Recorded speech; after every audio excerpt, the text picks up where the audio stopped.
ఓం గం గణపతియే నమః. జై శ్రీరామ్. శ్రీమద్ రామాయణము బాలకాండ 3వ సర్గ.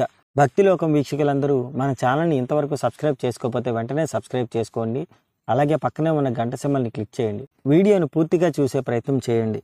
బాలకాండ 3వ సర్గ. తనకు నారద మహర్షి చెప్పిన రామకథ సమగ్రమైనదా లేక ఇంకా అధికంగా ఏమైనా ఉన్నదా అని వాల్మీకి మహర్షి ఆలోచించాడు. తరువాత వాల్మీకి మహర్షి ఆచమనం చేశాడు. తూర్పు దిక్కుగా ముఖం పెట్టి దర్భాసనం మీద కూర్చున్నాడు. శ్రీరాముని మనసులో ధ్యానించాడు, నమస్కరించాడు. తన తపోబలంతో ఆలోచించాడు.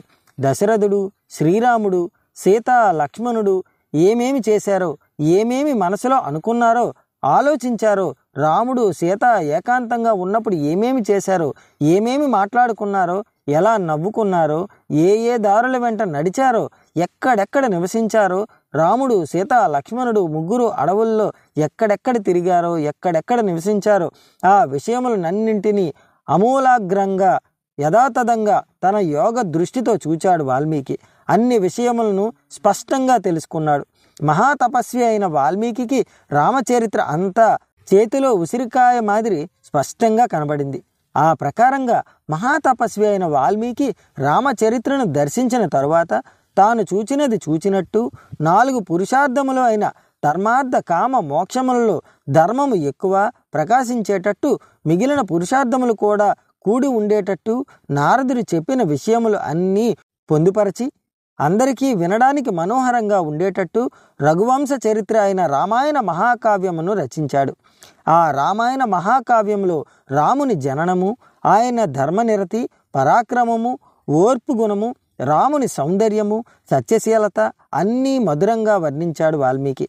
రాముడు, లక్ష్మణుడు విశ్వామిత్ర మహర్షితో అడవుల్లో వెళుతున్నప్పుడు చెప్పిన అనేక కథలు, గాథలు, శివధనుర్భంగము, సీతా స్వయంవరము మనోహరంగా కళ్ళకు కట్టినట్టు రచించాడు.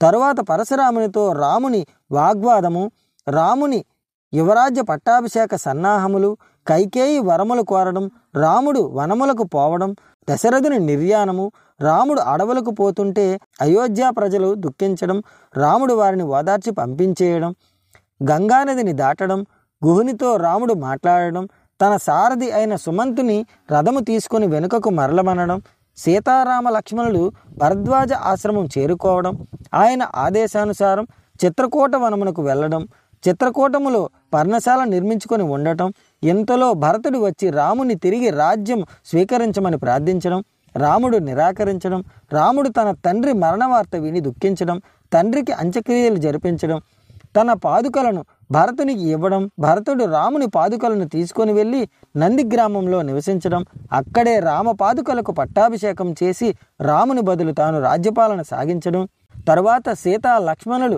దండకారణ్యమునకు వెళ్ళడం, అక్కడ విరాధుడు మొదలగు రాక్షసులను వధించడం, శరభంగుడు, సుతీక్షుడు మొదలగు మహారుషుల దర్శనం చేసుకోవడం, సీత అనసూయతో మాట్లాడటం, అనసూయ సీతకు ఒంటికి పూసుకునే లేపనం ఇవ్వడం, తరువాత రామలక్ష్మణులు శూర్పకణను చూడడం, ఆమెను విరూపిగా చేయుట, కరుడు మొదలగు రాక్షసులను సంహరించడం, ఈ విషయాలన్నీ రావణునికి తెలియడం, రావణుడు మారీచుని సాయం కోరడం, మారీచుడు నిరాకరించడం, తుదకు అంగీకరించడం, రాముడు మారీచుని చంపడం, రావణుడు పర్ణశాలలో ఒంటరిగా ఉన్న సీతను అపహరించడం, రాముడు సీత కోసం శోకించడం, కబంధుని చూడటం, పంపా సరస్సు వద్దకు వెళ్ళడం, శబరిని కలుసుకోవడం, అక్కడ నుండి ఋష్యముఖ పర్వత ప్రాంతమునకు వెళ్ళడం, హనుమంతుని రాముడు కలవడం, రామ సుగ్రీవుల మైత్రి, వాలి సుగ్రీవుల యుద్ధము, వాలి వధ,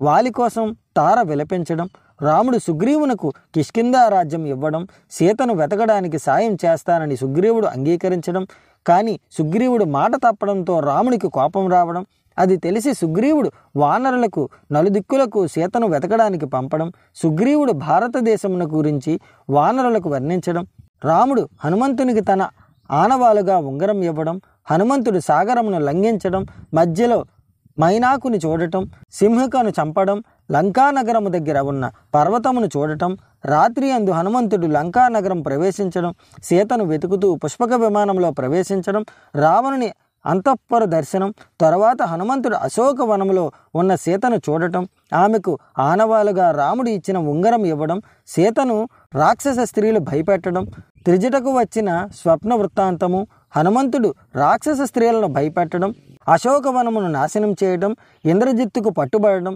లంకా దహనము, హనుమంతుడు సముద్రమును దాటి కిష్కిందకు రావడం, దారిలో మధువనమును నాశనం చేయడం, రామునికి సీతను చూచాను అని చెప్పడం, సీత ఇచ్చిన చూడామణిని ఆనవాలుగా సమర్పించడం, రాముడు సుగ్రీవుడు వానరసేనతో సముద్రం వద్దకు చేరుకోవడం, నీలుని సాయంతో సేతువును నిర్మించడం, లంకానగరం చేరుకోవడం, లంకానగర ముట్టడి, రావణుని తమ్ముడు విభీషణునితో మైత్రి, విభీషణుడు రావణుని ఎలా వధించాలో చెప్పడం, యుద్ధములో కుంభకర్ణుడు మేఘనాథుడు మరణించడం, రావణ యుద్ధము, రావణ వధ, సీతను స్వీకరించడం, విభీషణుని లంకకు పట్టాభిషిక్తుని చేయడం, సీతాసమేతుడే రాముడు పుష్పక విమానంలో అయోధ్యకు తిరిగి రావడం, రామ పట్టాభిషేకము, వానర సైన్యమును వారి వారి స్థావరములకు పంపించి వేయడం, రామరాజ్య వర్ణన, లోకాపనిందకు విరచి తిరిగి సీతను అడవుల్లో వదిలిపెట్టడం వరకు వాల్మీకి రామాయణ మహాకావ్యంలో రచించాడు. తరువాత జరగబో విషయములను వాల్మీకి ఉత్తర కావ్యంలో రచించాడు. ఇది వాల్మీకి విరచిత శ్రీమద్ రామాయణ మహాకావ్యంలో బాలకాండలో 3వ సర్గ సంపూర్ణము. ఓం తత్సత్. జై శ్రీరామ్.